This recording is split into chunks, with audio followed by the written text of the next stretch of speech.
धर्म में पूर्णिमा तिथि का खास महत्व माना गया है। शरद पूर्णिमा के दिन से ही शरद ऋतु का प्रारंभ हो जाता है। हिंदू पंचांग के अनुसार हर साल शारदीय नवरात्रि समापन के बाद पड़ने वाली पहली पूर्णिमा तिथि को ही शरद पूर्णिमा कहते हैं। शरद पूर्णिमा को टैसु पुने, रास पूर्णिमा, बंगाल लक्ष्मी पूजा, कौमुदी व्रत, कोजागरी लक्ष्मी पूजा के नाम से भी जाना जाता है। तो आइए जानते हैं इस साल कब पड़ रही है शरद पूर्णिमा और इस व्रत का महत्व क्या है।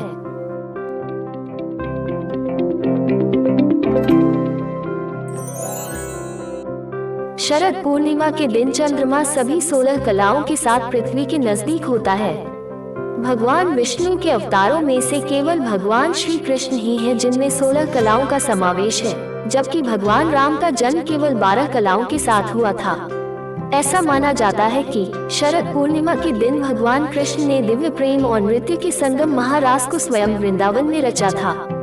इसलिए ब्रज क्षेत्र में शरद पूर्णिमा को रास पूर्णिमा भी कहा जाता है।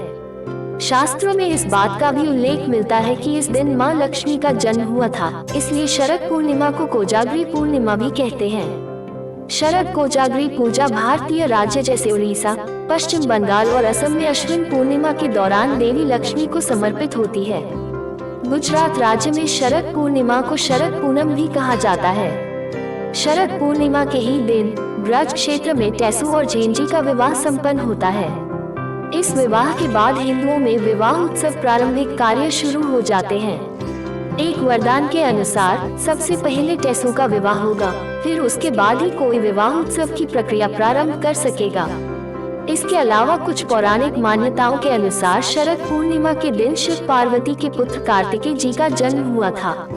जहां उत्तर भारत में दूध चावल की खीर बनाकर शरद पूर्णिमा के दिन रात भर चांदनी की रोशनी में रखने की परंपरा है, वहीं पश्चिम बंगाल और उड़ीसा में शरद पूर्णिमा के दिन कुंवारी कन्याएं सुबह स्नान के बाद सूर्यदेव और चंद्रमा की पूजा करती हैं। माना जाता है कि जो कन्या इस दिन सच्चे मन से व्रत रखकर पूजा करती है उसे मनचाहा वर प्राप्ति का आशीर्वाद मिलता है। पंचांग के अनुसार हर साल आश्विन मास की पूर्णिमा को शरद पूर्णिमा मनाई जाती है। इस साल शरद पूर्णिमा का व्रत 9 अक्टूबर 2022 को रखा जाएगा। ज्योतिष शास्त्र की मान्यताओं के अनुसार शरद पूर्णिमा के दिन चंद्रमा की किरणों में उपचार करने की शक्ति विद्यमान होती है, जिसे अमृत वर्षा की तरह भी देखा जा सकता है। पौराणिक कथाओं के अनुसार यही कारण था कि शरद पूर्णिमा की रात रावण विशेष साधना करता था। कहा जाता है रावण शरद पूर्णिमा की रात चंद्रमा की किरणों को दर्पण की सहायता से अपनी नाभि पर ग्रहण करता था। उसकी नाभि में अमृत था। अपने इसी अमृत की वृद्धि के लिए प्रत्येक शरद पूर्णिमा की रात्रि को दर्पण लगाकर चंद्रमा की रोशनी को नाभि पर केंद्रित करता था, जिससे वह मरते दम तक युवा था।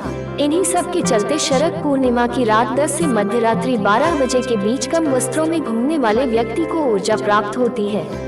परंपरागत रूप से शरद पूर्णिमा के दिन गाय के दूध की खीर या अन्य मीठे व्यंजन सारी रात चंद्रमा की खुली चांदनी के नीचे लटका कर रखते हैं, जिससे कि उन व्यंजनों में भी अमृतत्व की शक्ति प्रवेश कर जाए।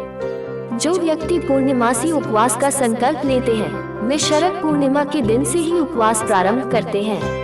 ऐसा माना जाता है कि इसी रात के बाद से मौसम बदलने लगता है और सर्दियां शुरू हो जाती हैं, तथा मंदिरों में पूजा अर्चना एवं खुलने बंद होने का समय परिवर्तित हो जाता है। दोस्तों, आज की वीडियो में बस इतना ही। अगर आपको मेरी यह जानकारी पसंद आई है तो मेरे वीडियो को लाइक और शेयर जरूर कीजिए और चैनल को सब्सक्राइब करना मत भूलिए।